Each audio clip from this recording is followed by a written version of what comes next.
Hello everyone, এটা হচ্ছে আমার ষষ্ঠীর পুজোর ব্লগ।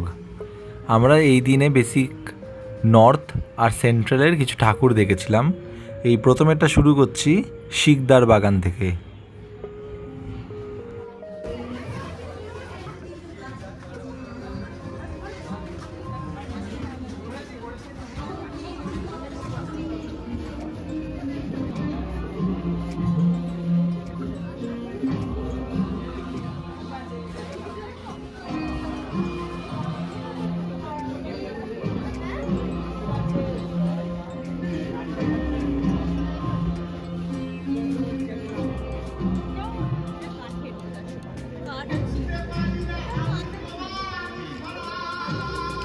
এরপর গরমে আমরা সবাই কোল্ড ড্রিঙ্কস খাই আর তারপর একটা অজান রাস্তায় বেরিয়ে যাই।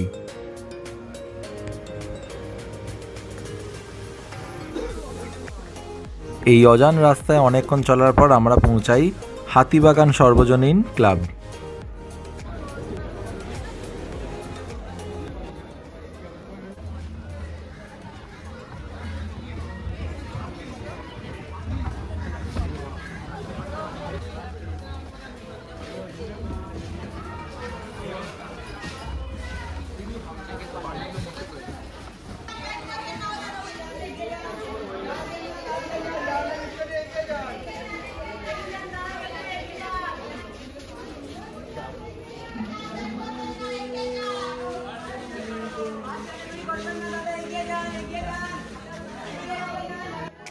এই হাতিবাগানে ঠাকুর দেখার পর আমরা সোজা চলে যাই নলিন সরকার স্ট্রিটের সার্বজনীন ক্লাবে।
এটা জায়গা না, ওদিকে যান, ওদিকে যান, ওদিকে যাপুন।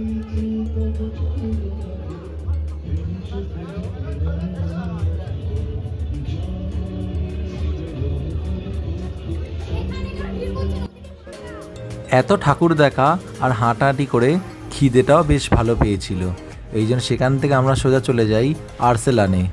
কিন্তু আর্সেলানের কি অবস্থা সেটা দেখো, কত বড় যে ভেতরে লাইন আর কি বলি। এই লাইনে আমরা অন্তত 40 থেকে 45 মিনিট মতন দাঁড়িয়েছিলাম। দাঁড়ানোর পর আমাদেরকে ফাইনালি ওপরে ওরা যেতে দেয়। ওপরে গিয়েও বসে থাকতে হয়, সেখানে গিয়ে নাম লিখিয়ে বসে থাকতে হয়। তারপরে ধরে নিন আরও 15 মিনিট পর ফাইনালি আমরা ভেতরে গিয়ে বসি। আর্সেলানে এসেছি।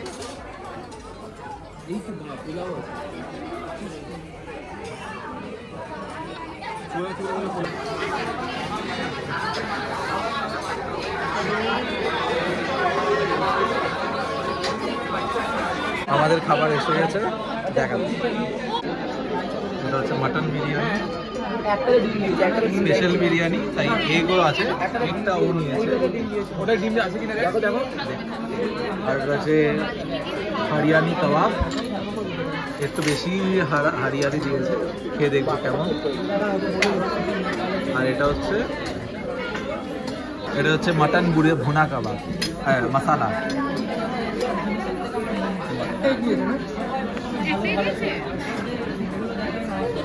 এই খেতে বসছি। খেয়ে দেখবো।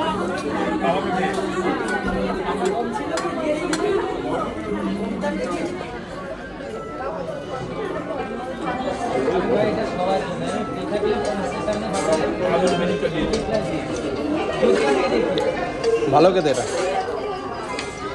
মানে তো খাস না নাকি? খুব ভালো খেতে।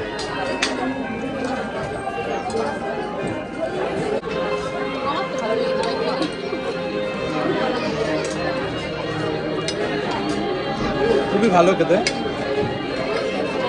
কিন্তু বোঝা যাবে যে পুজোর জন্য একটু মশলাটা কম। না না অন্য সময় আরেকটু রিচ হয়, এর একটু লাইট আর একটু রিচ হয়।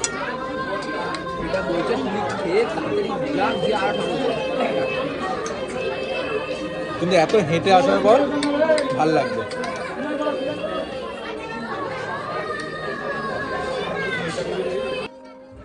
বিরিয়ানিটা বেশ হালকার ওপরেই ছিল, ভালোই খেতে লাগছিল, কিন্তু মাটনটা একটুখানি শক্ত ছিল। ওটা একটু আরও টাইম দিয়ে করলে হতো, কিন্তু সেটার ওদেরকে কী দোষ দেব? এমন ভিড়ের সময় আমরা গেছি, তখন খাবারটা যে ওই টাইমেও পেয়েছি, ওটাই ভালো কথা।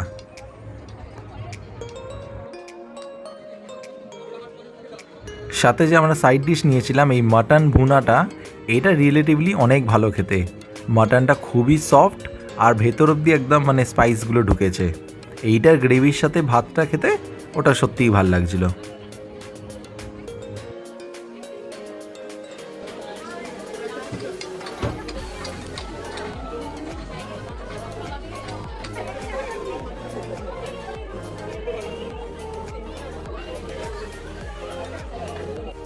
একটা ফাইনাল কোনো যদি ভার্ডিক্ট দিই, তাহলে যদি লাইনে দাঁড়িয়ে থাকতে পারো তাহলে আরসালানে এসো। টাইম লাগবে অনেক, কিন্তু খাবারটা সত্যিই ভালো। এবার একটা দুটো এক্সেপশন হতে পারে, বিলে দেখতে পারো কতটা আমাদের অ্যামাউন্ট হয়েছে টোটাল, তো সেই হিসাবে বুঝে নেবে। মাস্টার মশাই শুধু hello guys, hello guys, happy Durga Puja guys. নতুন প্যান্ডেল ইজ কামিং গাইস।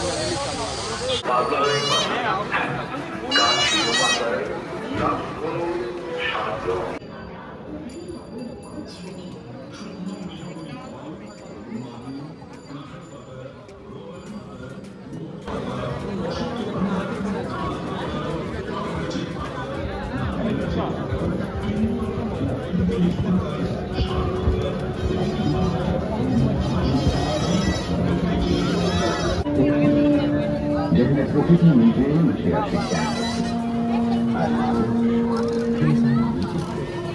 একটা পাতালিত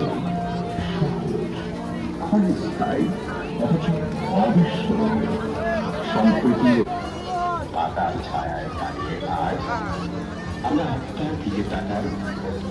জন্ম আর ঝরে পড়ার মাঝে খুবই এই জীবন।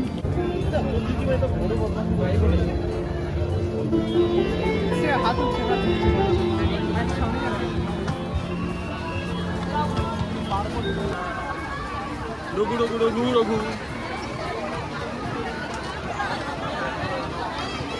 সুন্দর বানায় হাত খোলা সর্বজনীয়।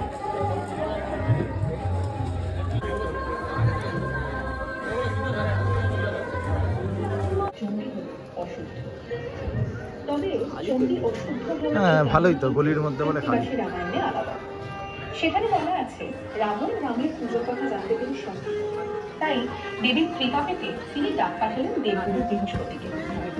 রাত্রিকালে চণ্ডীপাঠ নিষিদ্ধ, আর তাই বৃহস্পতি বেরিয়ে আসলেন। কিন্তু শেষ পর্যন্ত রাবণের রক্ত চক্ষু দেখতে মাকে দিয়েছে।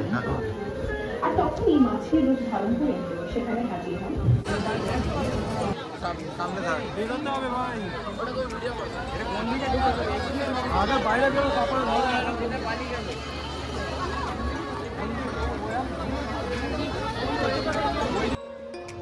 আইডি টলার ভিড় দেখে আর আমরা লাইনে দাঁড়াতে যাইনি, তাই সোজা তার পরের প্যান্ডেলে চলে গেছি, কিন্তু সেটা এর থেকে কিছু কম সুন্দর নয়।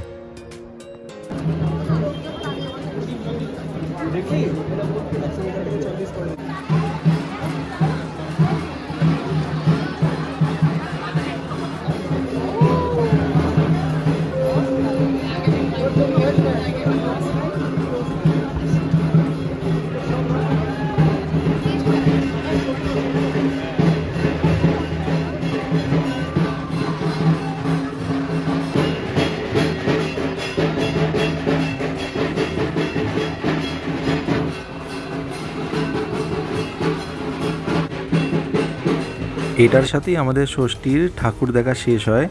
তারপর মেট্রো করে আমরা ফিরত আসি। আর মেট্রো নিয়ে তো কিছু বলার নেই, ভিড় দেখতেই পাচ্ছ। এটা স্প্ল্যানেড, স্প্ল্যানেডের অবস্থা দেখো কি অবস্থা।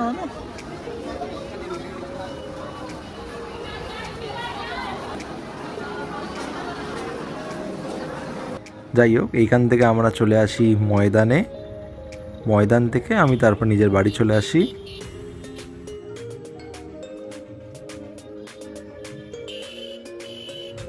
আর এটা দেখতে পাচ্ছ, এটা হচ্ছে আমাদের পাড়ারই প্যান্ডেল। আমি প্রতি বছর এখানেই পুজো দিই ছোটোবেলা থেকে। তো এই মায়ের দর্শন নিয়েই আমি আজকের ব্লগটা শেষ করি।